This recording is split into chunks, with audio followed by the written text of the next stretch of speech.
Well, good evening out there in vinyl collecting land. My name is Greg Draiss. This is the Vinyl Frontier podcast, conversations with folks who just happen to love their music on vinyl. But I got to admit, I do have three times more CDs than I do vinyl, only because the first bunch of CDs I got were from a retired DJ, and I got 600 CDs, pop music, rock, jazz, everything from the 40s right through the 90s for $100.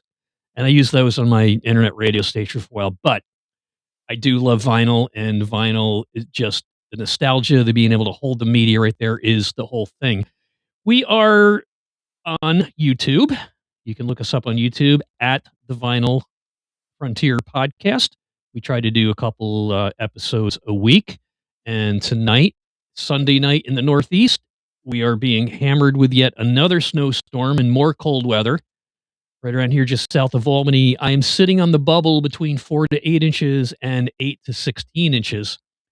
And my guest tonight is Chuck Mann, and he just nodded when I mentioned the snow there. He's a collector just north of Philadelphia who listens to just about every genre except newer country. Almost the same thing with me, except I don't like the newer country, and I'm not much into gangster rap or the death metal that's out there. So, Chuck, thank you How are for you, man? being on the show tonight.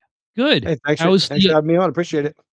yeah? How's the weather down there? You getting hammered yet? Yeah, it started. Been raining all day. It just started to snow about an hour ago. They're anticipating 20 some inches. So Wow.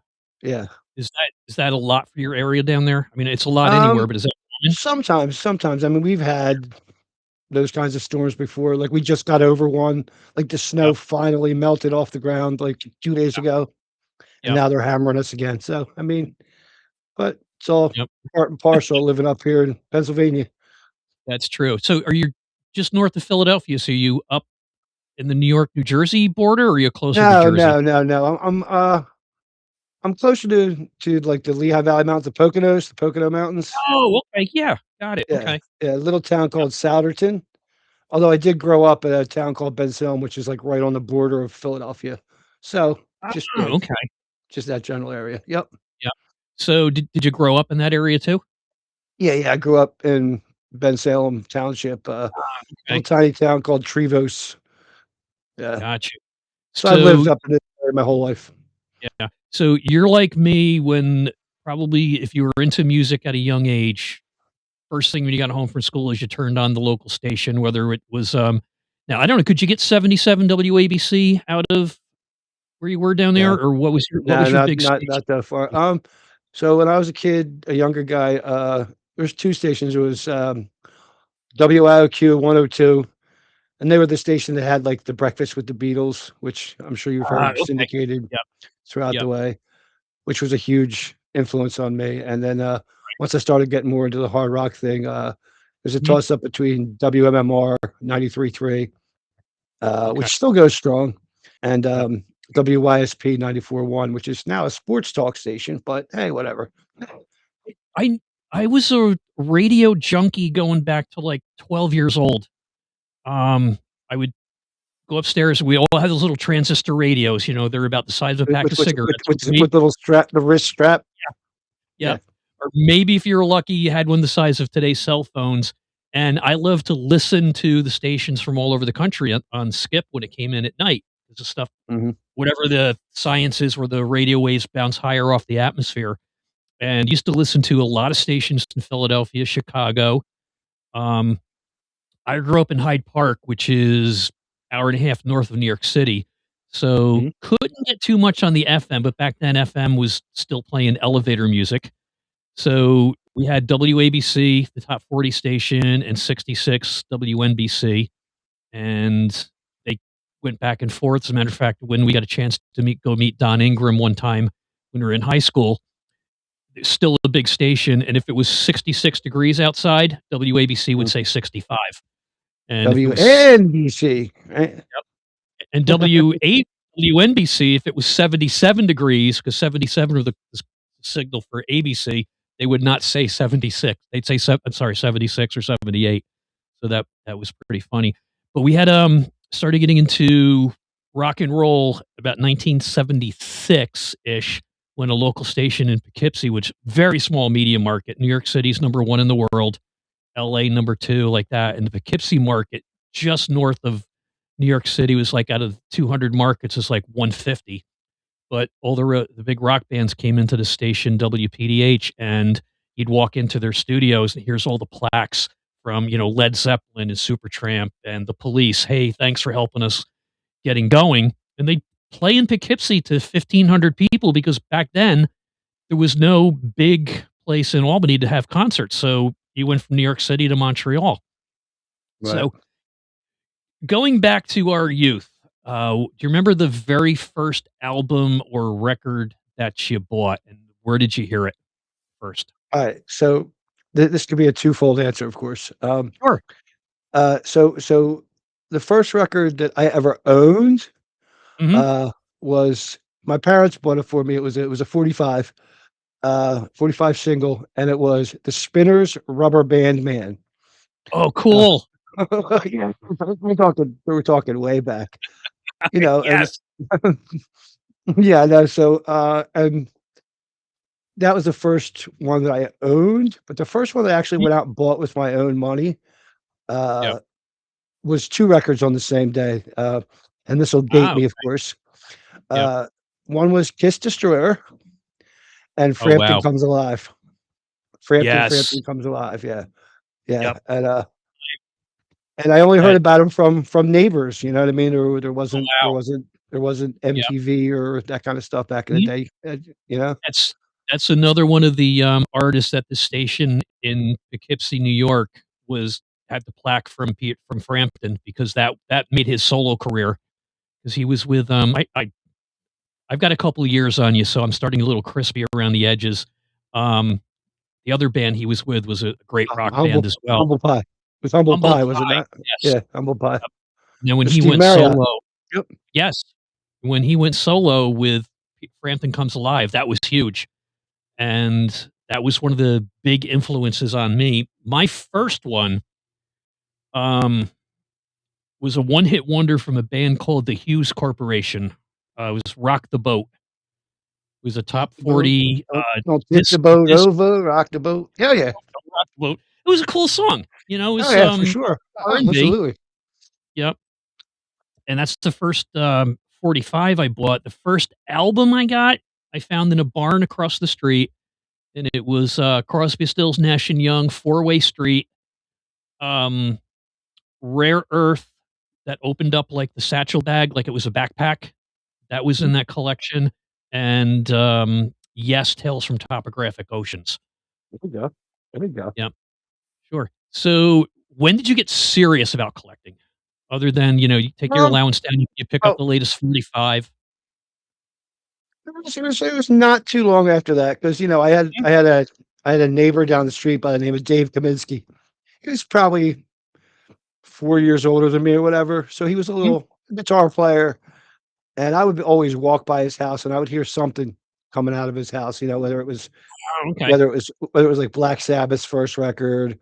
or, one one of the Neil Young records, I don't remember which one, but all this different stuff, and he would sit on his step and play his acoustic guitar and be singing these songs, and that just really got Oh, to that's me. cool. I mean, because I guess I was about 11, 'cause Yeah. prior to that, like, that was like so prior to that, my mom took me to see James Taylor in concert when I was 10 years old. Oh, wow, that's cool. Yeah, yeah, and we ended up sitting in the second row, and, I looked up there and I saw Waddy Wachtel on guitar and Lee Sklar on bass and, just James up there doing his thing, and I was like, "I like this." Of course, I had Yeah, known about the Beatles and I was into the Beatles already, sure. like Yep. everybody was. Mhm. But from then on, the combination of that and my friend Dave, that's when I really started to get serious about, like, liking music and, Sure. every week I would get my allowance and I would go up to I guess it was Sam Goody at the time, Yeah, uh, that was a big one. back then, and, you would just dig through the racks and, Yep. "Hey, this record cover looks cool, let me take that home." And sometimes you Yep. got a dud, sometimes Mhm. you found a great band. I mean, think about how many Yeah. great bands we found just by looking at the record and going, "Oh, this looks cool." Especially Yeah, I when you guess I you was you got yeah. you're that young and you don't really Yeah, know that much stuff, except right, what you hear on the right. radio. Yeah. Mhm. Um, I got serious probably when I was about 16 and I got my first job at 16. I was a state police dispatcher up here for the parks because Park Service cops up in New York are on par legality wise with the state police. Sure. And this is in 1978. Minimum wage was 305, and this job was paying like 650 an hour. And I was like, "Oh my gosh, I'm rich!" Right, right, So right, every right. day, every paycheck down the Record World at in the little mall that it was a store long and narrow, and that was the place to go. Everybody was there. So that's when I started buying a lot of records based on what I listened to on the local FM rock station. And of course, there's no internet. American Bandstand was just starting to fade away, and Soul Train wasn't on until Sunday afternoon, and that was I liked It's I watching bet that it too. I bet it smelled like incense in that store, didn't it? Um, somewhat. There was a hippie clothing company a couple stores down called TP Dashery that had all the Mhm. incense The drift, yeah. and bongs, but they were, "Oh, these are tobacco pipes." Yeah, okay. Right, right, tobacco products for tobacco Yeah, use only, right? yeah. Yeah. So that's what I got in is that when all these new bands started coming out on the station PDH, Aerosmith, Bad Company.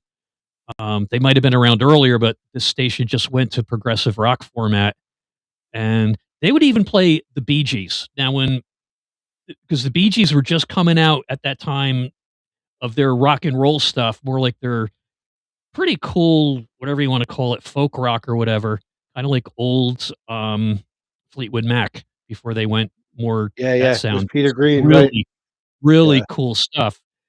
Um, so this station, when Spirits Having Flown came out from the Bee Gees, and even Rod Stewart, "Do You Think I'm Sexy?" They would play it the minute it came out. The minute it went top 40, they would cut to the B tracks on there and just keep it. So it was one Uh, thing that in the high school, you got home, you listened to that station just to see what was new.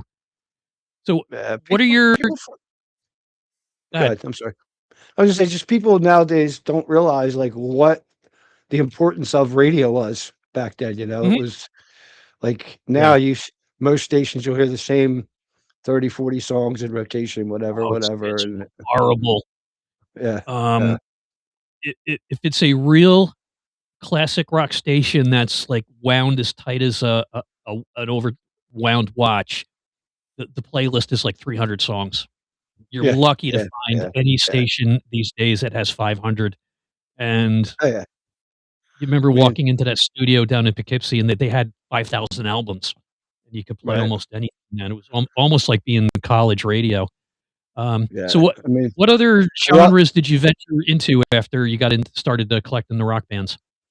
so, yeah, so, like I said, back in the day, it was a lot of a harder rock stuff, like, started the Yeah. rock, and, again, I started drifting into, once I got a little bit older, partly due to the influence of MTV, and, Mhm. again, another neighbor, I started drifting more toward a hard rock vibe, some of the hair metal stuff that was out there, and just some of the Right. old '70s rock, like, UFO and, Mhm. those types of bands, and stuff when, hard rock bands were still allowed to be ugly Yeah. before the Before hair the, metal thing came in. Yeah, yeah, yeah. Don't yeah, get me wrong, before love the hair metal, was a big, huge fan, still am of a lot of the hair yeah. metal stuff, not Mhm. disparaging that at all, I mean, like, used to sing Right. in a hard rock metal band, whatever, um, but, always due to the influence of my dad, Mhm. uh, I did drift into a lot of other things too, like, my dad was a big classic, like, he's a big Stones fan, Oh, uh, cool. loved Crosby, Stills and Nash, and Warren Mhm. Zevon. My dad was loved Warren Zevon. Sivan So, is great. the Excitable Boy record we played probably, every Sunday morning, we'd sit and listen to Breakfast with the Beatles, and then he would put on the Excitable Boy record. So, I drifted into a That's lot of the classic rock yeah. stuff that way too. Mhm. Just as the years went on, and, I dated a girl in high school who was a big U2 fan when they first came out, and, Mhm. into some of that kind of stuff. So, just the influences of other people Yeah. started going, and I just started realizing, hey man, music is music, right? Like, Yeah. like I said, I can find anything in just about any genre I can dig. Mhm. I know this is gonna sound like a bumper sticker or something, but like I feel like you should listen to music not just with your ears, but with your heart and your gut. You know what I mean? Like, Exactly. Yeah. if it like hits you like that, who cares what the genre is? But Of yeah, course. so Yeah. Mhm. over the years I started, getting into a lot more different things. You just start realizing like Yeah. there's a lot out there. So There is. So, your high school days were kind of like late '80s, early '90s? yeah, Okay. 1986 was my last year of high school. So Okay. yeah, So yeah, you were right. So you're 6 years after me. So you were right there for all the new wave stuff, which new yeah. wave, I kinda call the, you know, dance rock. It's like, wow, disco has finally grown up. Uh, Oh my god, that's a perfect way to put it. It's a perfect way to Yeah. put it. Especially You with, know, and especially with MTV on. oh yeah, MTV That was huge for me, like formatively, Mhm. music wise. So much stuff I discovered in those early years of MTV, like Billy Squire. Uh, Yes. just Oh just a bunch gosh. of different things that you know, Mhm. yeah, MTV back in the day was just like radio was very formative, and I think a lot of people in Yep, our generation would agree with that. yep. And we're the generation that will still accept pops and clicks when we turn the vinyl on. It's just part of the nostalgia of it. Yeah, yeah, yeah. So the big battle, between electronic or digital music and I know the streaming stuff, unless you've got really it's Wi-Fi, if you got hooked up to Wi-Fi and that Bluetooth, etcetera, won't even talk about that. So, Uh, um, CD or vinyl, which do you think sounds better and why? um, so if I'm gonna give the audiophile answer, um, now, I mean, to my ears, I like the sound of vinyl better, and again, like you said, some of it is Mhm. nostalgia.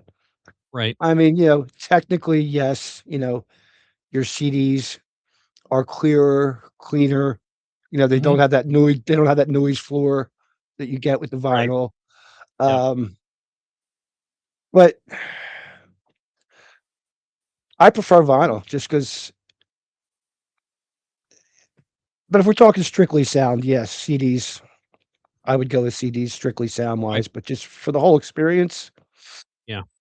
I gotta go vinyl, Yeah. but I I hope that think there answered your is question. Yeah, it did. I have some vinyl that sounds great. I just since I had so many CDs that I just got, I got a really nice NAD, CD player at the, audiophile store up here in Albany. I saw the list. He had 2 CD players in there. He goes, "Wow, they don't ask for 'em." I said, "I just got a bunch of CDs. I got an online radio station, which I took down a couple weeks ago because it's a lot of work to get 10 listeners a day, and I had better things Yeah. to do for $100 a month." He goes, "Well, I Mm, got 2." I said, mm, "What are they?" He goes, "Well, I got this Lux over here at $17,500, and then I got this NAD over here, the NAD." He goes, "It lists for 12, but I'll give it to you for 6." I said, "Sold." Um, that made a lot of difference in the sound on CDs because before that, even with a Denon CD player, I just still thought vinyl is a different sound, and I do believe it's that the best way to describe it, it's got a warmth that is missing from from digital, but when you put some of the CDs on, and they sound great. Could I tell the yeah. difference side by side? Of course, yeah. This record's got that sound, that warmth, that fullness, or whatever you call it. That's just a different sound. It's just as good. Some is better, um, and some is not. Well, Um, with Go ahead. that, a lot of that has to do with, especially if we're talking older records about how it was recorded, right? So, Exactly. recorded on analog equipment, reel-to-reel tape, Mhm. four-inch tape, um, Yep. those kinds of things, and it's before, like, the mastering loudness wars where everything had to be, like the waveform had to be like this, like Yes. the Yep. volume and things like that, so there was more nuances and stuff like that. Mhm. Uh, that doesn't necessarily hold true for some of the newer records, because a lot of them are recorded digitally and whatnot. Mhm. Nothing against it, love it, but I think that Yep. adds to the warmth too. I mean, Yep. I'm not like a Eric Johnson who can tell, when his 9-volt battery is dying sound. My ears aren't that good, but again, any opinions about this stuff are simply mine, and whatever somebody else likes, I don't know, Exactly. just me. Yeah. Yeah. The biggest thing I have streaming is great. I have a subscription to Tidal, and they've got 5 million songs, but, um, when I'm upstairs and everybody's went to bed, I get my headphones out, I turn on Tidal, and sometimes I have a hard time saying, "What do I wanna listen to?" I can go downstairs through my 700 albums, go like this, that, and all my CDs are right on the wall, and I think if I didn't have the physical media, I wouldn't remember 5% of the music that I own in the physical format, so that would be my downfall. Absolutely. There's nothing better than just going to the rack and, like, just close your eyes and going, "This one. Oh, yeah. Yes. I haven't listened to this and" you know, Okay. Speaking of some fingering through or ruffling through the physical media in your albums and CDs and tapes, or what do you have? How do you categorize them? ah, great question. Great question. So, I'm pretty standard, alphabetical by artist, Mhm. um, and in that alphabetization, I'll go chronologically, you know what I mean? So, like, I'll Oh, have okay. yeah, like, so let's say we any artist you pick, Right. they'll be there, and then all the albums will be in chronological order, within Okay. their little section. Now, the question comes up is when you have somebody like Tom Petty, right? Do you put him in Yeah. T or do you put him in P, right? No, I usually go with P for the last name, I do you too. know? Yeah, yeah, and if there's a "the" on the end, in the beginning, like The Beatles or or The Mhm. Was or whatever, I'll just take that "the" off and put it like The Beatles will be Yes. in P. Well, the Beatles have their Yeah. own section, that's another story, but, Right. what I mean? That's basically how I alphabetize. I tried to do by genre at Mhm. first, and I'm like, "I have too many genres," and then I would look at the record and go, "Well, this could go in emo, or it could go over Yes. here in power pop. I'm not quite Yeah. sure." Yeah. But then it come the next question is no, I'm asking the questions now. The next question is, what do you do with the solo record from somebody from a band? Like, do you put Paul McCartney and the Wings in with the Beatles, or do you have to give their own section? You know what I mean? I Like, give his own so section. Yeah. right, that's what I do too, but, that's You think what we've used to got it be. hard? Yeah. What about all the younger generation with all the definitions of techno? Dub, lo-fi, Right, house, right. almost industrial house. Yeah, yeah, yeah, yeah, Yep. yeah, yeah. Yeah, I yeah, do yeah. that. I do them all alphabetical. Dark wave and Um, whatever. yeah, and so like I said, Tom Petty would be under T, but Led Zeppelin would be under L. So if it's a Right, band name, that's right. not a person, it goes like that, and of course, T is all at the end. Um, CDs, because they're smaller, and I got so many of them, like 2,400 of them up on the wall. It's alphabetical, but I'm doing kind of like a modified Dewey Decimal System. So, um, A A1 on my list is Aerosmith. So the first that Mhm. first album be A 1.1, the next one would be 1.2, and I think after that there's a couple average average white band, is that the name of the group? Oh, yeah, yeah. Yeah, okay. Because I missed that one up because our all my friends that are into music, we go out, we call ourselves the average white guy band when we go out because we're all like pasty Nice, white guys nice. in our 50s and 60s. So the next one after that, average white band would be A2, 2.1, 2.2, and then whoever's after that, um, Air Supply would be A 3.1. So Yeah. that's the only Yeah, it's ones I do it with that way. And I'm gonna do it with the albums too. And then at the end, A 1.1 CD, and if I have an album, it would be A 1 point blah, blah, blah LP. And I've yeah. got them all on, Totally makes sense. yeah, it's all on notes on my iPad. So Excuse when me. I come downstairs when I got it done, I'm only up to the letter F on CDs. I just wanna scroll down, like you said, close your eyes, scroll down the list, boom, that's what we're listening to, and you then because it makes it easier to put them back too, especially CDs. For But the sure, albums for are sure. just in big milk crates, all alphabetical. I don't put them in chronological order, but that's a good idea. And my standout albums are up over top of my TV in the listening room. and that would be my Supertramp albums, Roger Hodgson, and I think Pink Floyd's first album, Mhm. and Sid Vicious, Odell. Oh, His wow. Yeah, he I just picked that one up. I just wanted I think it was a collection that came out called The Works of, Sid Vicious, but the local record guy had he goes, "Well, I got this one, Odell," or whatever the name of it is, and it's like, that is out there. That is like Oh, Brian Wilson, right. Another Planet music. It was really And good. I don't know if this is just me thinking this, but it's kind of an ironic title for a heroin addict, The Works of Sid Vicious, but Yeah, yeah. Anyway, yeah, I do something similar, with my favorite artists, like, I have 5 or 6 artists that are, like, my all-time favorite artists, right. and, Mhm. I do keep them in a separate section, like, away Yeah. from everything else, I'll have Queen and a band called King's X that I love, Mhm. um, a guy named Butch Walker back here, some different bands, but I have those separate from the rest of the collection, but otherwise, yeah. Yeah. Very, very similar. And the soundtracks, movie soundtracks, and like all the K-tel type of CDs, hits of the '60s, they're all on the top 2 shelves separate. Because where do you put them if HL, there's an artist, 27 different artists in the 1960s like that? the compilations So and whatnot. yep.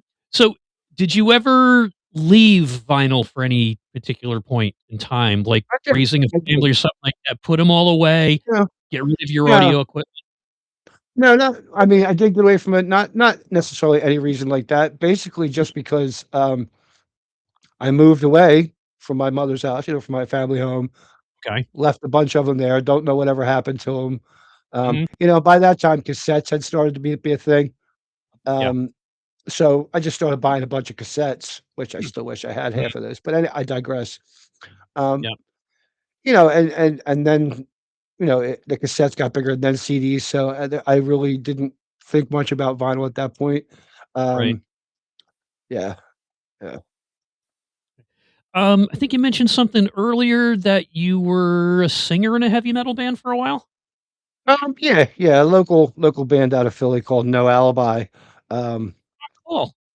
yeah, yeah, I mean, we weren't popular-ish, Mhm. we could draw a decent crowd. I listened Yeah. back to it now, the demo tape we did, and I'm like, "Okay, we were decent, but we weren't nearly as good as we thought we were at the time." You know, it Yeah. like, uh, well, that lasted a few years, and I Mhm. still play with friends, and there's Yeah. a internet group, that I met, on a guitar forum, and a bunch of us from all over the country, and even somebody from England. We'll get together once a year up in New York City, and, Oh, my cool. buddy owns a music store, or not music store, music school up there. We'll just Oh, get okay. together and jam and whatever, but I don't have any professional aspirations for it anymore. Did you ever have a chance to, record in a studio at all? Yeah, yeah, a couple times. I mean, just demos. Yeah. We didn't really try anything. We didn't, we weren't signed to a label or anything like that, but I Mhm. did do, um, about 2 demos before joining the band, and then with the band, we went and we recorded, 8 or 9 songs that we intended to release, but then the Mhm. band broke up. You know how it goes. It's one of those things, but, Yeah. Yeah. Yeah, I never uh, made it that far in a band. I was a one-time lead singer for it wasn't even a garage band, it was in my parents' basement, and yeah. Oh, I was in a bunch of those bands. oh, yeah, and let me tell you, I can't sing. I don't know why the guy wanted me to sing, but he said, "Are you kidding me?"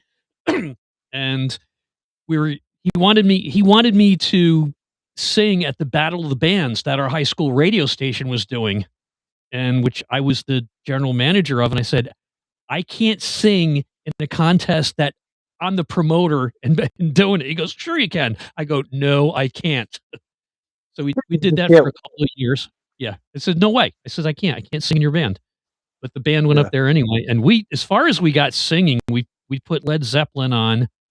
I forget the, song we were singing, we were, like, trying to sing louder than the vocals on the record, but that's as far as we got. Um, Fun. It was a great life experience, and yeah, got exposed to a lot of local bands I wouldn't have known about that, kind of got bigger from the area. Guys like Yeah.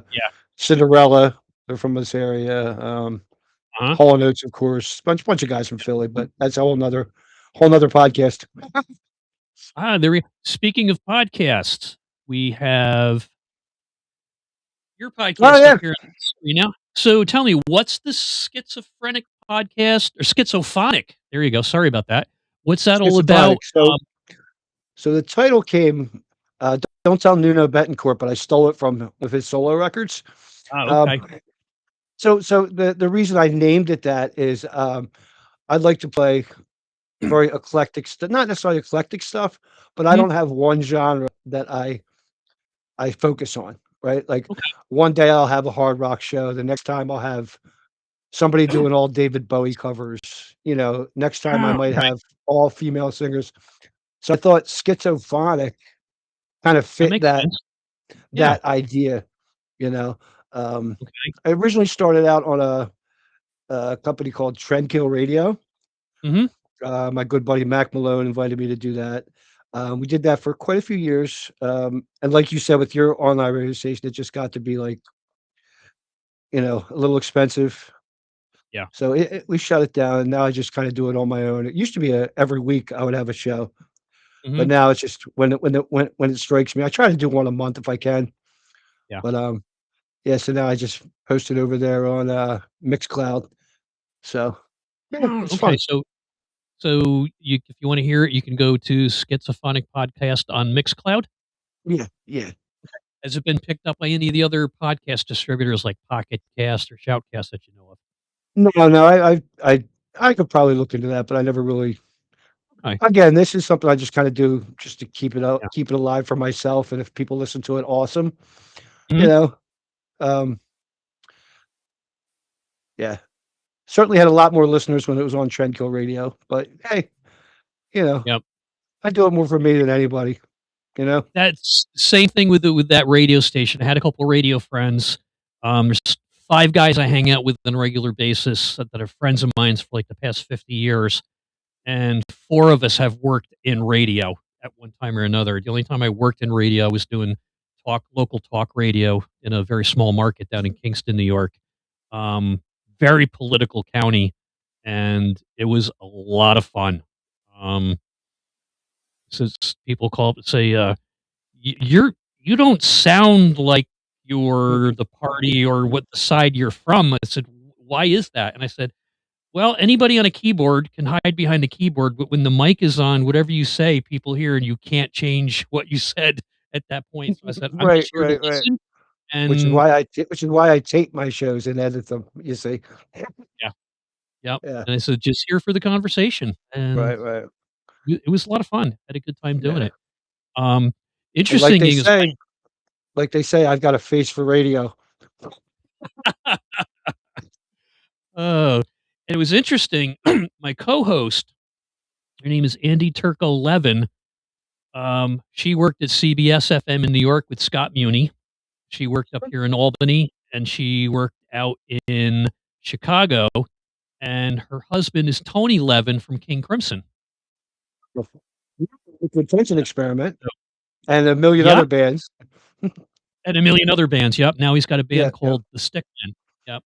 And she was yeah. talking about, yeah, so I won't be here next week. We're going on tour with Peter Gabriel. I'm like, oh, thanks. Can I go?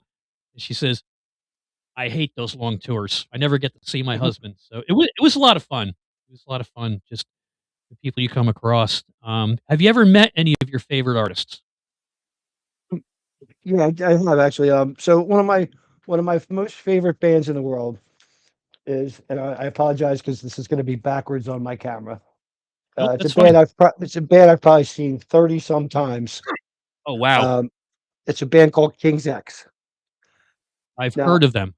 Yep. yeah, they're an underrated band. I mean, they're like one of those bands that all the musicians love, and Hmm. their fan base is rabid, but for some reason they just never caught on with the public. I think a lot of it was um, they're too they were too proggy for the hard rock guys and too hard rock for the prog guys, and like There you go. Yeah. they were so all like it was like So a way to put it, I know this isn't the question you asked me, I'll get to that, I promise. No, go Um, ahead. Go ahead.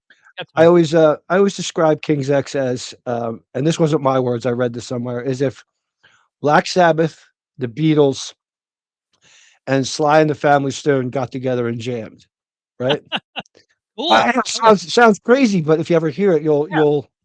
you know, anyway, Mhm. point is, they still tour, um, Doug, Ty, and Jerry, phenomenal human beings, but they still do meet and greets after their shows, but not those, "Oh, pay us $500 and stand Right. 4 feet Okay. from us and take a picture" kind of meet and greets. Old Yeah. school, they sit at the table and they autograph everything. Oh, wow. Yeah, so I've met them. This gentleman, Butch Walker, almost met Mhm. him once. I thought I was gonna meet him one time. This is a funny story. He was playing down at the TLA on South Street in Philly, and, prior to that, the local radio station, WXPN, uh, they had a noontime concert with him, where it was just him Mhm. acoustic, so we went to that too, so we got to see him twice in the same day, Well, that's but cool. we I went from that show down to the TLA to buy the tickets because I didn't have mine yet, and I saw Mhm. him coming out. It's gonna sound fanboyish, and I guess I am kind of a Butch Walker Nothing wrong with that at fanboy. all. Um, I saw him come out, and I was like, "Oh, there he is," and I, like, followed him down to the street into the Starbucks, and he wasn't there, but, uh, Mhm. yeah, then I realized, "What am I doing?" I'm, like, following this guy down South Street into the Starbucks. Like, "What am I doing here?" You know? But, Yeah. yeah, I've met a few of my, Sebastian Bach I've met, when he was on Broadway, believe it or not, Oh, wow. in Jekyll and Hyde. I met Mhm. him afterwards, and we could go on about Sebastian Bach, but that's again, that's a whole 'nother story. Yeah. The only I've met a few radio people like Dan Ingram. I've met him. I met Rush Limbaugh. Friend of mine when he was working at NBC Studios in New York. He was an intern. He just got his degree in communications from Brockport up here on the Canadian border, and he was working at the desk that they assigned engineers to go to the different studios and shows that needed people. And he got us tickets to um, David. What's his name? There, the big talk show guy. He's retired a long time ago. Oh, it's right on the tip of my tongue. But anyway, it was the NBC talk show at 11 o'clock at night, But and he Letterman, got us Letterman. Yes, the David Letterman show, which taped live at 5 o'clock, but we got to the station at 1 o'clock. So he gave us special VIP tags to wear, which looks like the backstage passes that you get, and basically said, "Go anywhere, just don't open any studio doors." So we're walking around and we're like, "There's Al Roker, and there's David Letterman walking this way and just hanging right outside his dressing room." And he said hi, said hello.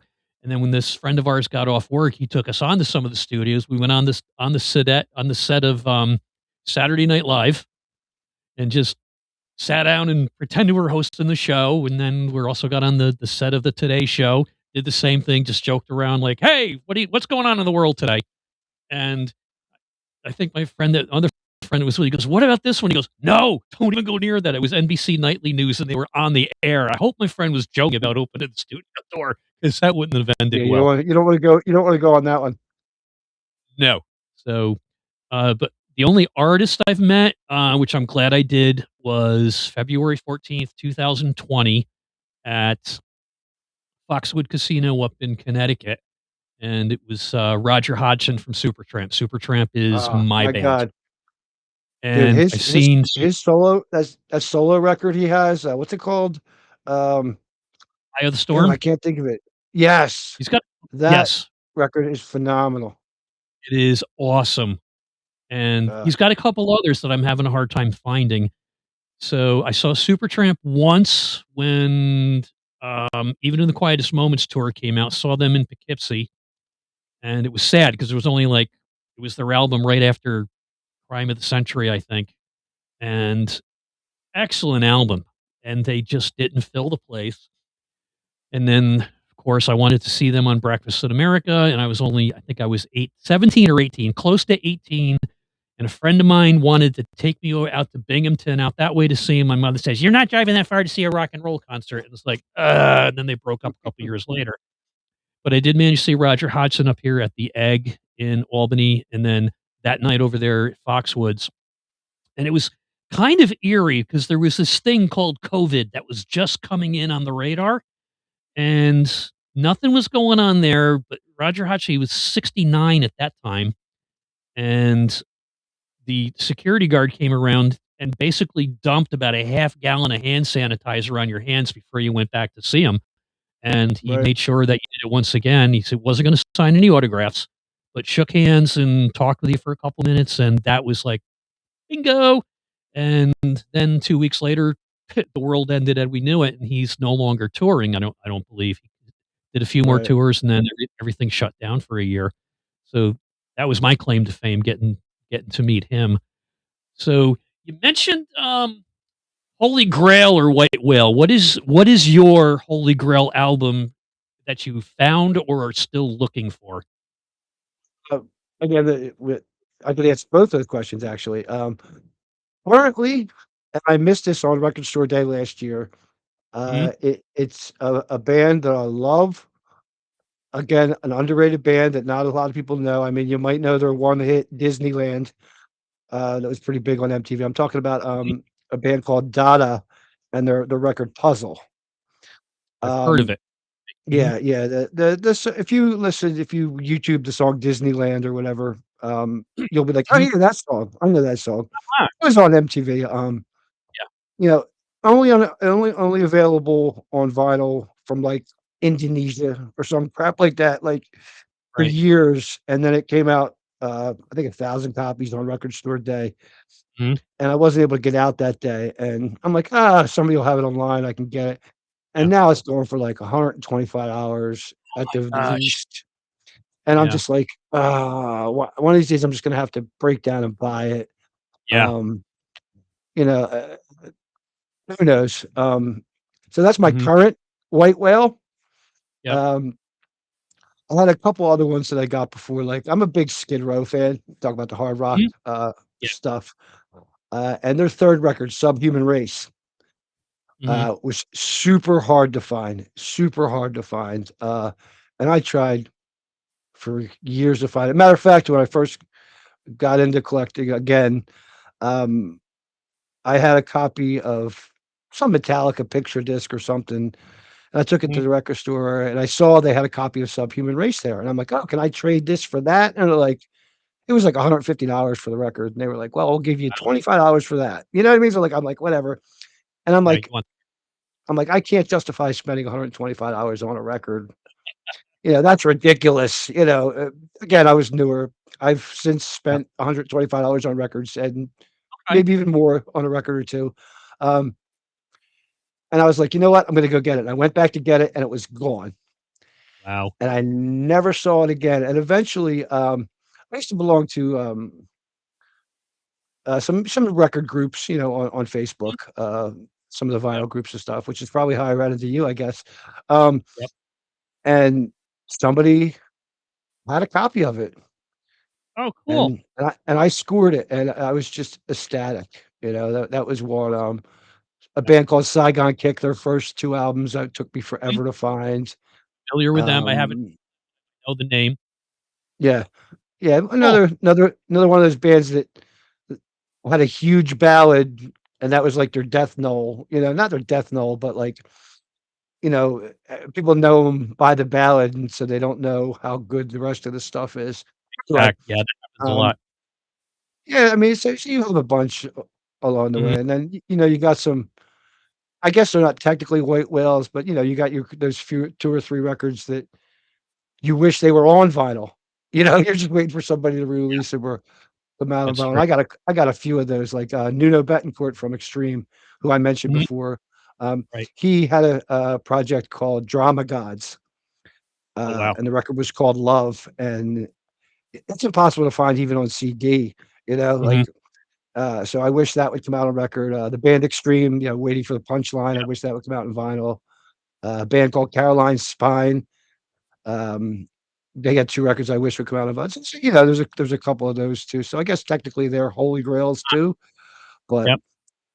if they come out of record store today, I'll sure get in line again. That's for sure. Yep. Well, mine is um it's an obscure band. I found them on oh, Free Music Network or something like that. It's part of WFMU.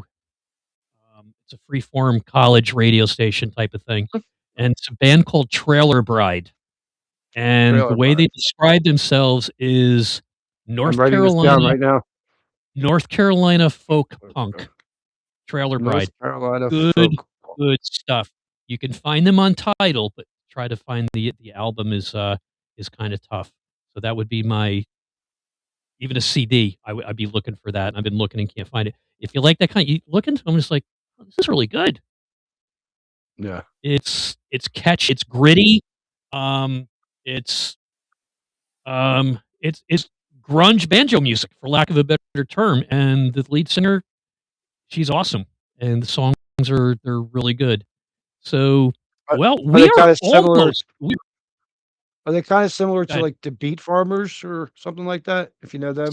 Something like that, yeah, if you take more of like a gritty, folk country band like that, but they describe themselves as North Carolina, um, folk punk along that That line. sounds awesome. Kinda like, I would definitely if Steve Forbert went hardcore, kinda like that yeah, stuff. okay, I like that description. I like that description. Well, we are almost out of time. I'm looking at the clock here. Oh, wow. That went pretty quick. We've been I had going a for blast. 46 minutes. I've had a Yeah. blast. So, actually, we do have a bit of time, but I think we've covered just about everything. Mention give your, podcast, one more plug there and where people can listen. Oh, yeah, it's called The Schizophrenic. It's Mhm. on, um what did I say? Should have wrote this down. It's on, SoundCloud. Mixcloud. Oh, Mixcloud. Mixcloud. I Yeah. was gonna say Yeah, yeah, SoundCloud. There yeah. you go. So, I believe it's Uh, mixcloud.com/ okay, The Schizophrenic Podcast. cool.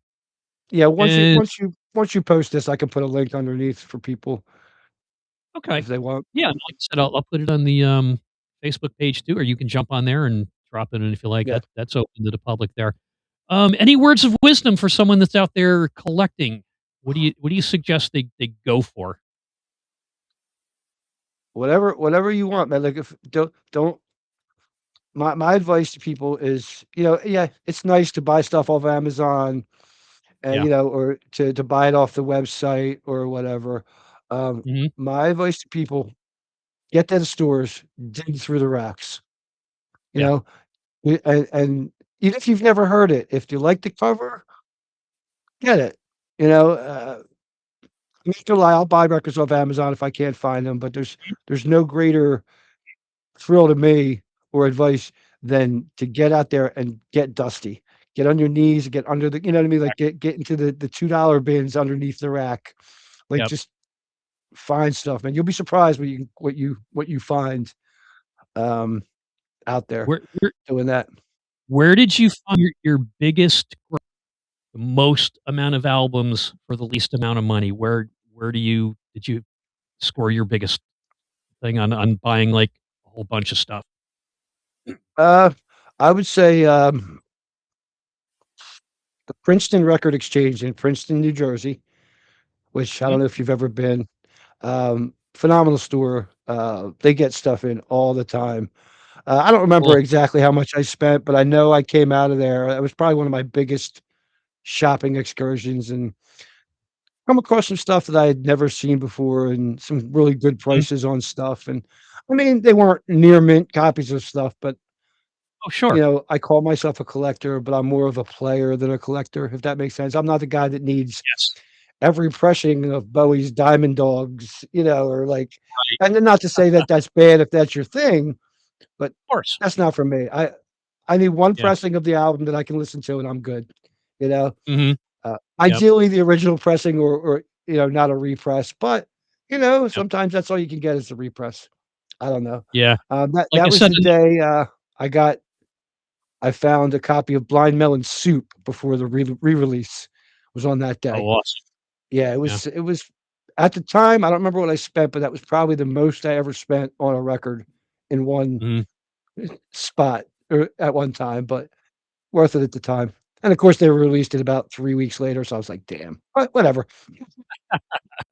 Yeah.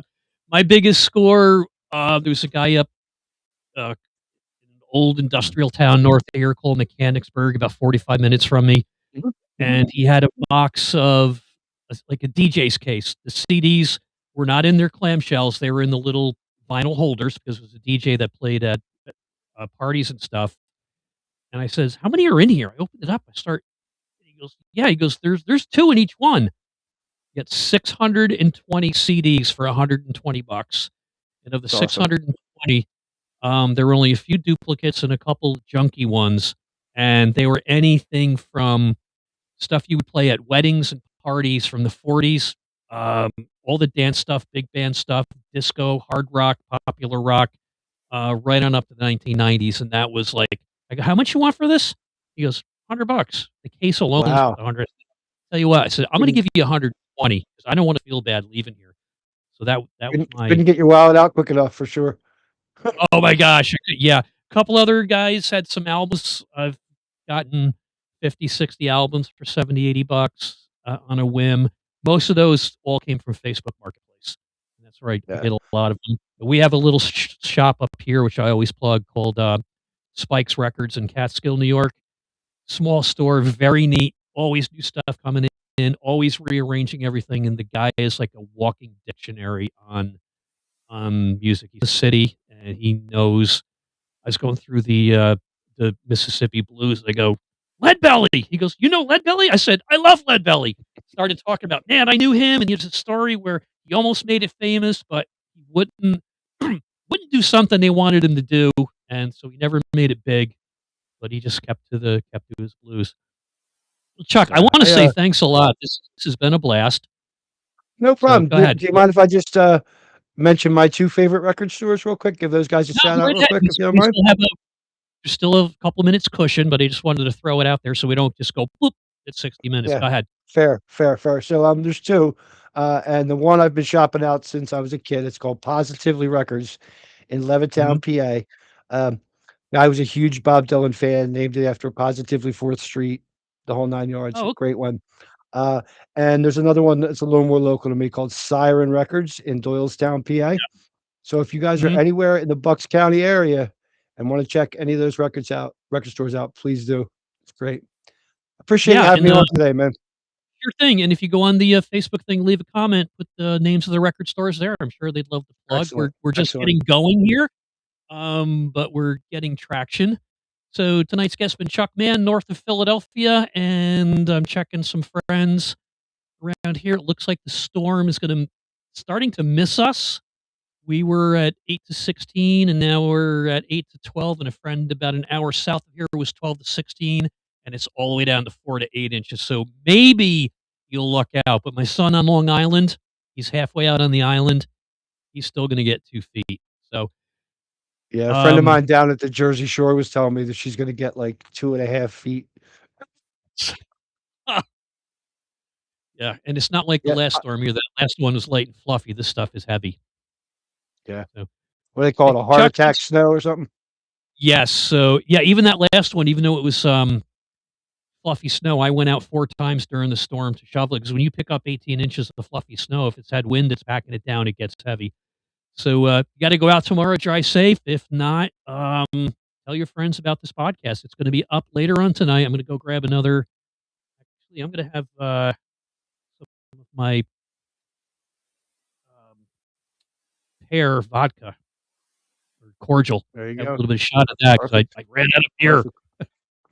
So, I'm anyway, gonna drink more coffee, which if anybody knows me, isn't surprising.